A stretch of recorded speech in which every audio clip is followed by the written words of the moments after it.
Hey Mary, so both did our first YouTube videos and you were great and amazing and looked wonderful despite being in your stay-at-home mom here, which is pretty much what I'm right now, except for I did my makeup because heaven forbid I'd be on camera without my makeup on.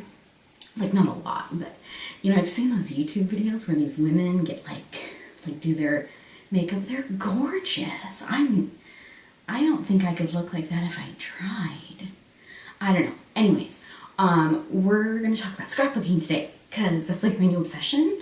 And I've been watching all these scrapbooking process videos on YouTube when I should be watching my kids during the day. Instead, I watch those. So watching those a lot, and you know, I've gotten more into scrapbooking lately. I'm all caught up on my mail, so on my pen pals. Well, I haven't sent one off, but all my stuff is done and made, so I'm just kind of waiting for responses right now, so I don't have a lot to make. So I've been doing mostly scrapbooking, but I thought it'd be fun to kind of do like a Throwback Thursday and show what I used to scrap like, which is really, I don't want to say embarrassing, because back when I started scrapbooking, it was back when I was, when I really got into it was probably when I was like 21-ish, 20-ish, so 13 years ago. And back then, they did not have the kind of stuff that they have now. So now you can have, like, there's all these collections, and like you've got like Maggie Holmes, who's like my absolute favorite, and she's amazing, and I love her, and like everything she does is like beautiful, and like those florals, and yes, it's gorgeous. And then you've got, you know, all these different designers and stuff, and you know, Amy Tangerine, and whatever. We could go on and on about all the designers that we love. But back then, as I'm sure you remember, because I'm sure you did paper crafting back then too, there wasn't stuff like that in like craft stores. I lived in a small town called Monroe, Washington. It's a lot bigger now than it was when I lived there, but we did have a craft store. It was Ben Franklin Crafts, and it's still there. Well, it hasn't been that long. Of course it's still there. So that's where I used to go for my craft stuff. But their paper crafting stuff was pretty small. You could get like, you know, like some papers, and they had like die cuts. You could use like die cut machines. I don't know if like a lot of people might remember that, where you could go into a craft store and then you would like use the die cutting machines that they had there, or they just had like die cuts already cut up like on the shelves, and you would buy them like that. You didn't have like a Cricut at home or a Cameo or anything like that. So it was a lot different back then than it is now. Also, because I was younger, I didn't have a whole lot of money. Not that I have a lot of money to spend on it now, but I didn't have a whole lot of money to spend on like my paper crafting. I had other things to do, like go out with friends, which I don't do now. So my scrapbooking was a little bit different back then. And so I thought it'd be fun to kind of show like how it's progressed. So I have 3 scrapbooks that I wanted to show you today, just to kind of see like what my style used to look like, and kind of where we're going with this now. So I thought that might be fun. Feel free to share yours, because I'm sure they're wonderful too. I think there's been a couple YouTube videos where people have done this, where they've shown like their past albums and stuff. But I don't know if they're going to be as old as mine, because I think mine are like 2003. Maybe. I have one for my brother's wedding, and he got married when I was 23, so 10 years ago. 10 and a half years ago is when he got married. So I have one from then, and then I have some that are a little bit older than that. So we'll kind of break into those and see what we find, and it should be fun. Also, I went shopping today, and I got watercolors. So I have been using, no, this is embarrassing. Okay, so I found in my parents' garage, I found all this stuff from like years and years ago. That was like on my crafting stuff. So I found like albums and punches, and I think I found some paper, lots of stuff, a whole big box of stuff. And I was so excited because I found all these markers and paints, and I was like, yeah, because I don't have watercolors, because I've never done mixed media before. You'll see in my previous albums that I've never done mixed media before. So I'm trying to do more of it, trying to get a little more artsy. I've never considered myself artsy, but we're gonna get there. So I found these watercolors that I'd had, and I don't know why I had them, because I've never painted before in my life, but they were there, but they're like the tube ones, like liquid. Hold on.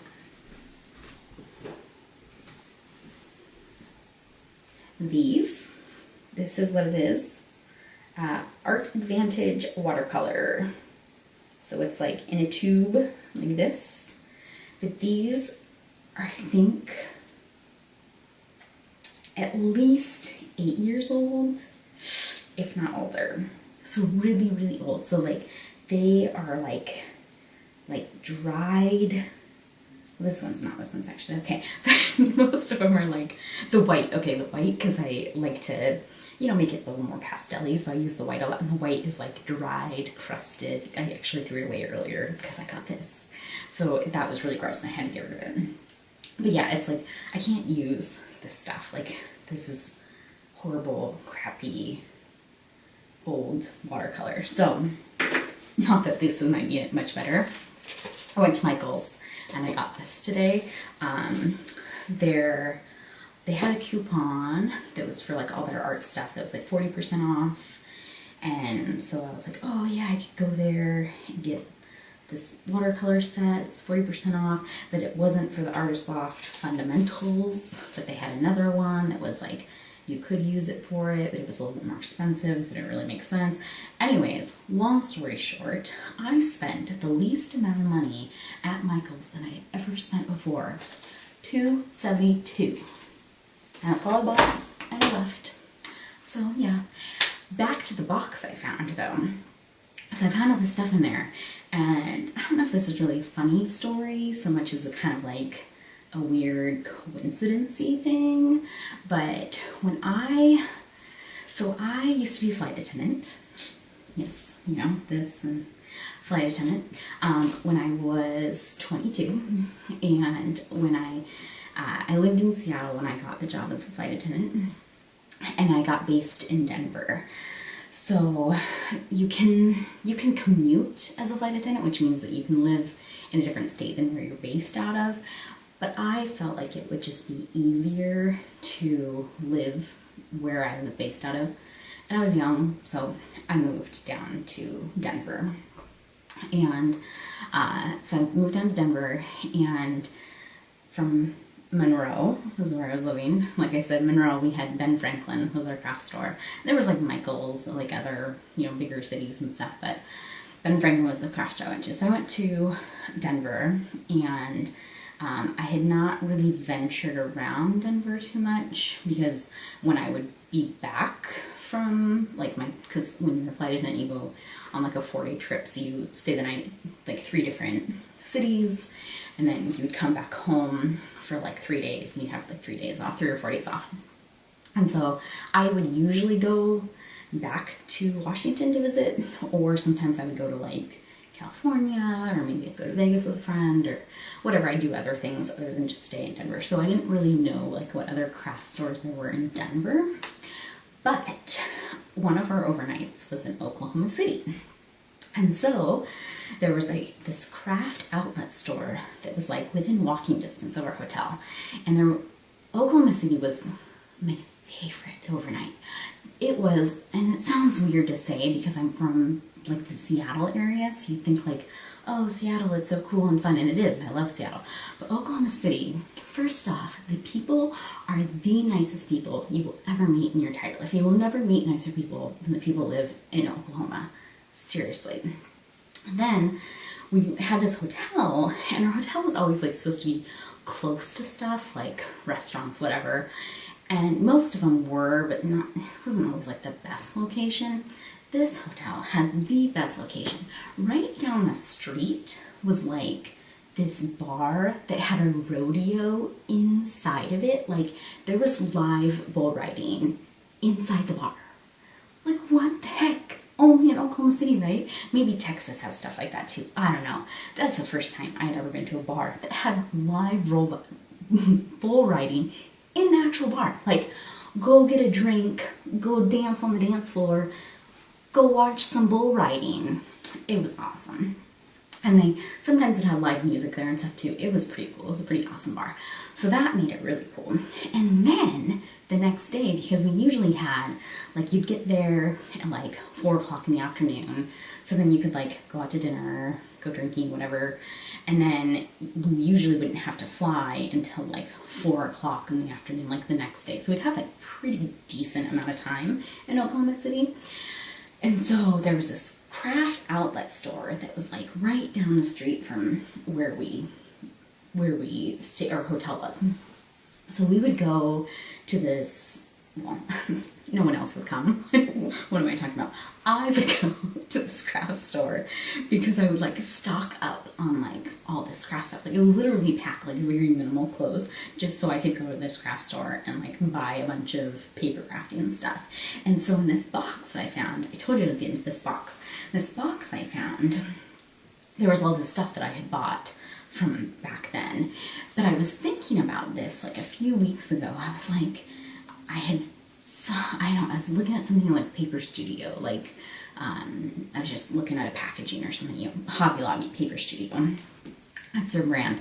And it was Oklahoma City is where they're based. And I was like, I never knew that Hobby Lobby was based in Oklahoma City. So it got me thinking. I was like, you know what? I bet that outlet craft store I was going to was a Hobby Lobby outlet craft store, and I had no idea because I had come from Washington where we didn't have Hobby Lobbies back then. This was back in early 2000s. We didn't have any Hobby Lobbies.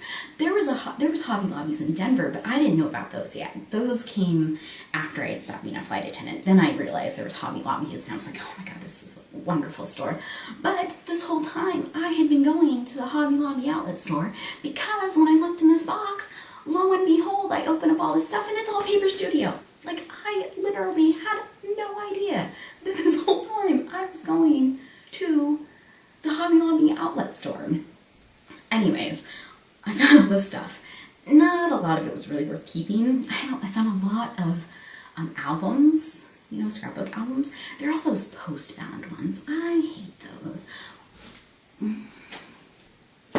That's what we're going to be looking at today, is post-bound scrapbooks and one ring-bound one, but that one's just kind of like a mini album.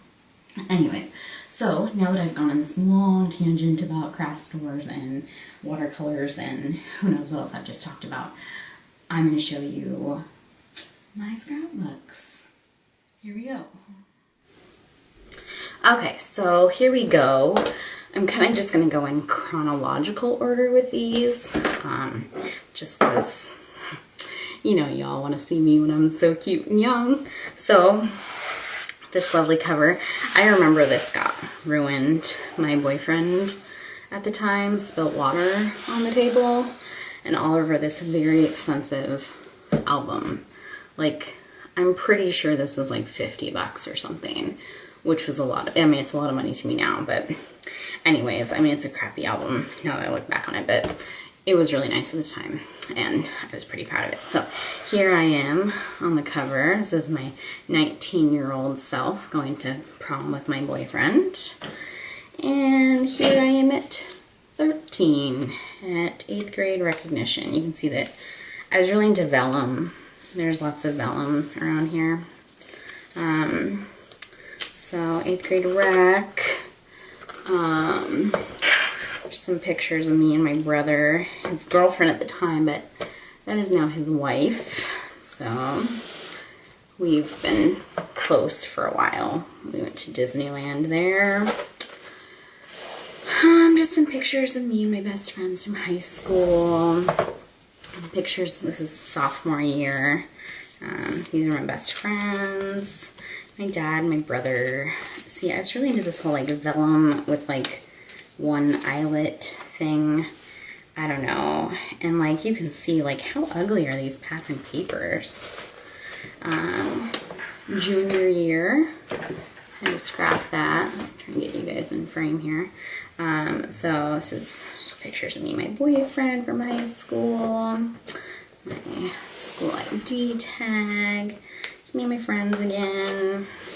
Lots of just me and my friends, because that's what I had pictures of to scrap. These were kind of the embellishments that they had back then. You know, like the, I think these were like the Jolie's boutique ones, you know, like these little flowers and a cactus and little Arizona thing. But, you know, that's kind of, those are my choices. Got homecoming pictures. So this has been my senior year, 17 years old. And it's just kind of, you know, very much the same, like, you know, pictures. And, oh, I did something fancy there. I cut out, you know, a piece of vellum in a shape. So there's that. My parents, I, you know, scrapped one of the brochures from our Lake Tahoe. I actually scrapbooked a picture of a woman with a mullet in the airport. That's how much of a bratty teenager I was. Wow. Yeah, and we got prom, again with the vellum and eyelet thing. I don't know what that's about. More of these little like Jolie's boutique ones. We've got my, like this, like what is that? It's like how wedding invitations were back then. So fancy, so fancy. And we got my graduations. I'm 18 years old. Just me and my friends from high school. My friends again. And like here, it's like I got like lazy. Like I didn't even like mat any of these. Like I just kind of stuck them down with my graduation announcement. Got a trip to Arizona with my parents, my boyfriend. San Francisco. Some more of those little embellishments again. I scrapped a receipt here. That's kind of fun. And the city pass from back then. Just kind of fun. And then again, with the laziness, like they just cut some pictures out and slapped them on a page. And then this was when I was 19, bowling with some friends. And then it just ends. It just, there's nothing more after that. So that's that one. That's kind of how I used to scrapbook. And then, I don't know if you guys, if anybody remembers this, but I don't know how old I was. I think I was like 21-ish, maybe 20. There was this camera that came out where you had like this little dock for it, and you could dock it and you could print pictures like right out of there. And my parents got this camera for me when I was 20, and I was really excited, and I just took a bunch of pictures of my cat. And I made a scrapbook of my cat, and I'm really happy I have this because he just passed away 3 years ago. He actually passed away like the day before me and my husband got together, so I remember the date exactly. But so he's no longer with me, but he's my first cat that was like just mine, not like a family cat. So I just took a bunch of pictures of him from this camera and then made a scrapbook for him. So this is Babette. He was a boy. And I just, you know, made a little scrapbook. And it's all kind of like very coordinating, which I kind of like. And I'm actually not too unhappy with this one. It's just silly that it's just of my cat. But I loved him, and it's just kind of sweet. Oh, I'm going to put you in a frame there. So, yeah, this is just pictures of him. You know, I got the eyelet thing going on there. Picture of my other cat.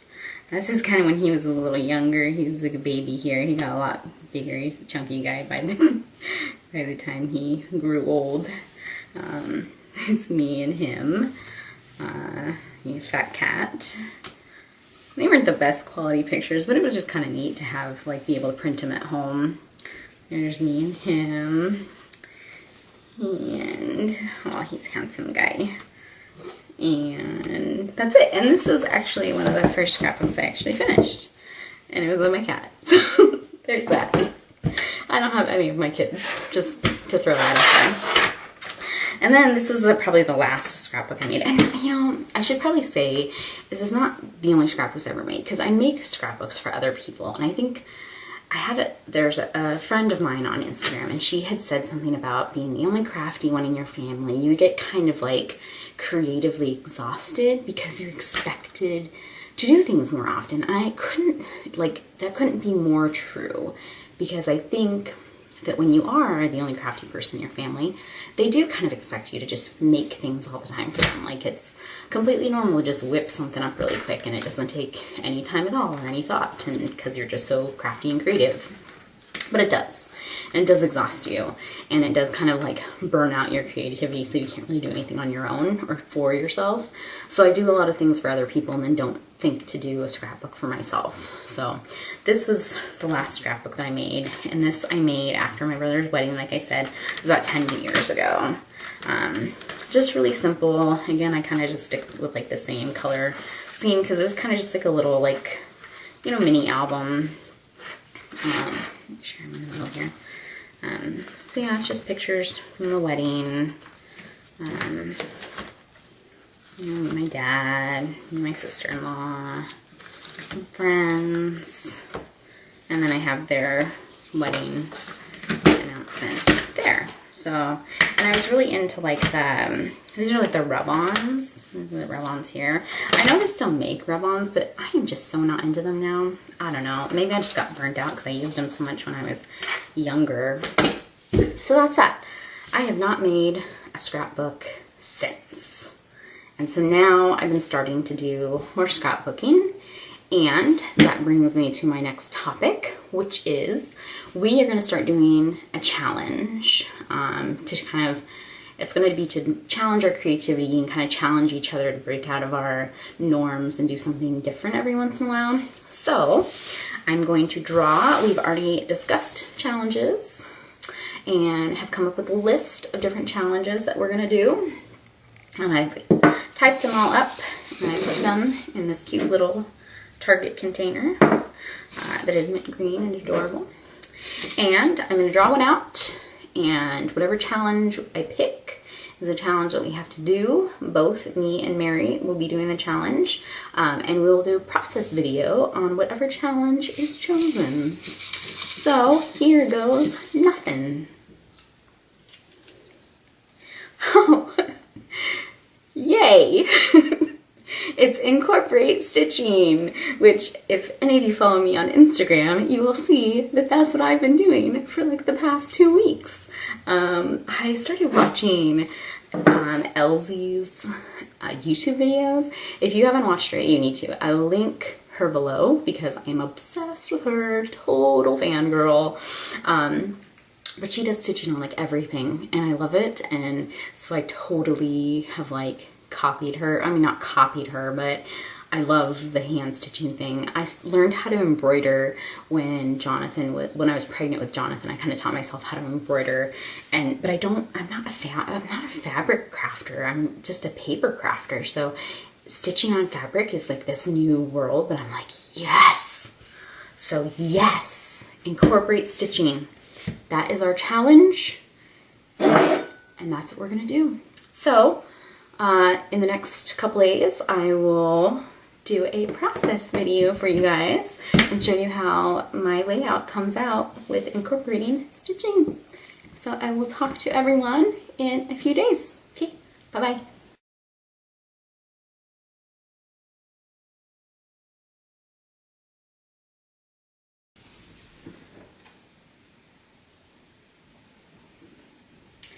Hey, so we both did our first YouTube videos, and I hate how I'm starting this.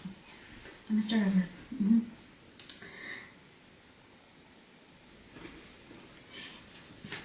What the hell am I doing with my hands? Okay.